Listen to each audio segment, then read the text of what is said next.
안녕하세요. 초기 대응의 김현수 변호사입니다. 성인인 줄 알고 만났는데 또는 클럽이나 술집에서 자연스럽게 만났을 뿐인데 며칠 뒤 갑자기 미성년자 의제강간 혐의로 고소되었다는 연락을 받으면 정말 정신이 아득해지실 겁니다. 오늘은 미성년자 의제강간으로 억울하게 고소당하셨을 때 미성년자인 줄 몰랐다는 항변이 어떤 경우에 통하는지 그리고 무엇부터 해야 하는지 하나하나 짚어드리겠습니다. 그런데 의제강간이 정확히 뭘까요? 합의했어도 처벌된다는 게 진짜일까요?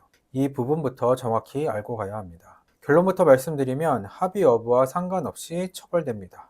의제강간은 형법 제305조에 규정된 범죄인데 핵심은 이겁니다. 19세 이상인 사람이 13세 이상, 16세 미만 미성년자와 성관계를 하면 합의 여부와 상관없이 강간죄로 처벌한다는 거죠. 또한 13세 미만은 상대방의 나이와 무관하게 의제강간이 적용됩니다. 쉽게 말해 16세 미만 미성년자와 성인과의 성관계는 법적으로 합의 자체가 인정되지 않는다는 겁니다. 미성년자가 동의했다고 해도, 미성년자가 먼저 적극적으로 다가왔다고 해도, 심지어 둘이 사귀는 사이였다고 해도 처벌됩니다. 처벌 수위도 일반 강간죄와 동일합니다. 3년 이상의 유기징역입니다. 거기다 신상정보 등록, 공개 고지, 취업 제한까지 따라올 수 있는데 한 번 유죄가 나오면 인생 전체가 흔들리는 중대범죄입니다.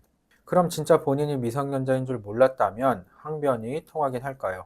가장 많이 들어오는 질문입니다. 결론부터 말씀드리면 실제로는 이를 인정받기가 매우 까다롭습니다. 법적으로 의제강간은 고의가 있어야 처벌됩니다. 즉 상대방이 16세 미만이라는 사실을 알았음에도 성관계를 한 경우에만 처벌된다는 뜻입니다. 그래서 정말 몰랐다는 점이 인정되면 무죄 또는 무혐의가 가능합니다. 그런데 문제는 수사기관과 법원이 몰랐다는 주장을 쉽게 받아주지 않는다는 점입니다. 단순히 몰랐어요 라고 말하는 것만으로는 절대 통하지 않습니다. 미성년자가 아니라고 믿을 만한 합리적인 근거가 있었다는 점을 객관적으로 입증해야 됩니다. 항변이 통하기 위해 필요한 객관적 정황은 다음과 같습니다. 첫 번째, 상대방이 적극적으로 나이를 속인 정황입니다. 본인이 직접 21살이다, 23살이다 라고 말한 메시지가 남아있거나 가짜 신분증을 보여줬다거나 SNS 프로필에 성인이라고 기재되어 있었다는 자료가 있다면 강력합니다. 두 번째, 만난 장소가 통상 성인이 출입하는 곳이었던 경우입니다. 클럽, 술집, 모텔 같은 경우가 해당됩니다. 통상 이러한 장소는 미성년자 출입이 제한되는 곳이니 당연히 성인이라고 믿었다. 이러한 논리가 성립할 수 있습니다. 세 번째, 만남이 이루어진 플랫폼이 성인 전용이었던 경우입니다. 데이팅 앱이나 SNS에서 성인 인증을 거쳐야만 가입할 수 있는 곳이었다면 그 자체가 항변의 근거가 됩니다. 네 번째, 외모, 행동, 대화 내용에서 미성년자임을 의심할 만한 정황이 전혀 없었던 경우입니다. 직장 이야기, 술 마신 경험, 운전면허 등 성인의 일상을 자연스럽게 이야기했다면 의심할 이유가 없었다는 주장이 가능합니다. 이러한 객관적 자료들이 모이지 않으면 단순히 몰랐다는 주장은 받아들여지지 않습니다. 조금 특별한 케이스인데 제가 진행했던 사건 중에 미성년자 의제강간 혐의로 기소된 사건에서 무죄 판결을 받아낸 케이스를 소개해 드리겠습니다. 의뢰인은 한밤중 모텔에서 여성 청소년과 성관계를 했다는 이유로 기소가 되었습니다. 이 사건은 나이를 몰랐던 것은 아니고 의뢰인은 처음부터 일관되게 성관계 자체가 없었다고 주장했지만 검찰은 피해자 진술 하나만을 근거로 기소를 강행했고 법정에서는 중형 선고를 요구하는 상황이었습니다. 피해자가 미성년자이기는 하나 이 사건은 무고 사건으로 판단이 되었기 때문에 철저히 대응을 했습니다. 저희가 세운 대응 전략은 피해자 진술이 증거로 사용되지 못하게 하는 것이었습니다. 가장 먼저 피해자 진술 조서를 증거 부동의했습니다. 형사재판에서 피해자 진술 조서가 증거로 인정되려면 원칙적으로 피해자가 법정에 출석해 진정 성립을 해야 합니다.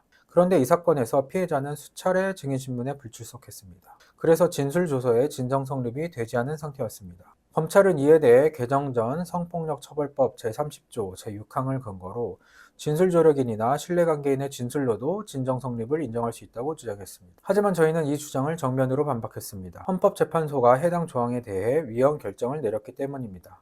이 위헌 조항은 비형벌 조항이지만 병행 사건에는 소급 적용이 가능하다는 것이 대법원의 확립된 입장이라는 점을 법리적으로 정리해 제시했습니다. 즉, 피해자가 직접 출석하지 않는 한 진술조서는 증거 능력을 가질 수 없다는 점을 분명히 한 것입니다. 다음으로 사건 기록을 면밀히 분석해 피해자 진술 외에 객관적 증거가 전혀 없다는 점을 강조했습니다. 증거가 부족한 상황에서 유죄 인정이 불가능하다는 점을 분명히 전달했습니다. 무고 가능성을 열어두는 객관적 의심을 심었습니다. 피해자가 왜 출석을 거부하는지, 진술 외에 사실관계를 뒷받침할 자료가 왜 하나도 없는지에 대한 합리적 의문을 제기했습니다. 결과는 무죄 판결이었습니다. 법원은 피해자 진술 조서에 증거 능력이 없고 그 외 제시된 증거만으로는 유죄를 인정할 수 없다고 판단했습니다. 특히 이 사건은 피해자 나이가 12세로 매우 어렸고 유죄 인정 시 중형이 불가피했는데 증거 능력 문제와 위헌 결정 적용이라는 법리 대응으로 무죄를 이끌어냈습니다. 그럼 지금 실제로 의제강간으로 고소당하신 분들은 당장 뭐부터 해야 할까요? 시간이 정말 중요한 사건이기 때문에 단계별로 짚어드리겠습니다. 첫 번째, 상대방과 주고받은 모든 대화를 백업하세요. 카카오톡, 문자, DM, 데이팅 앱 메시지, 통화 녹음까지 전부 포함입니다. 특히 상대방이 본인 나이를 어떻게 말했는지, 어떤 단어를 사용했는지, 어떤 일상을 이야기했는지가 결정적입니다. 몰랐다는 항변의 핵심 자료가 되니 절대 삭제하지 마시고 보관해 두시기 바랍니다. 두 번째, 만난 경로와 플랫폼을 정리하세요. 어떤 앱이나 사이트에서 만났는지, 그 플랫폼이 성인 인증이 필요한 곳인지, 본인이 어떤 정보를 보고 만나기로 결정했는지를 시간 순서대로 정리하세요. 상대방의 SNS 프로필, 가입 정보, 본인이 봤던 화면 캡처가 있다면 가장 강력한 자료가 됩니다. 세 번째, 만난 장소와 동선을 시간 순으로 메모해 두세요. 어디서 만났는지, 어디로 이동했는지, 그 장소가 성인만 출입 가능한 곳이었는지, 신분 확인 절차가 있었는지를 자세히 적어두세요. CCTV가 남아있을 가능성이 있는 장소를 함께 메모해 두시면 변호사와 전략을 세울 때 큰 도움이 됩니다. 네 번째, 상대방의 외모와 행동에 대한 기억을 정리해 두세요. 상대방이 어떤 옷을 입고 있었는지, 어떤 말을 했는지, 어떤 행동을 했는지를 가능한 한 자세히 적어두세요. 술을 자연스럽게 마셨다거나 직장 이야기를 했다거나 운전 이야기를 했다는 정황이 있다면 몰랐다는 항변에 근거가 될 수 있습니다. 다섯 번째, 경찰 조사 전에 반드시 변호사의 도움을 받으세요.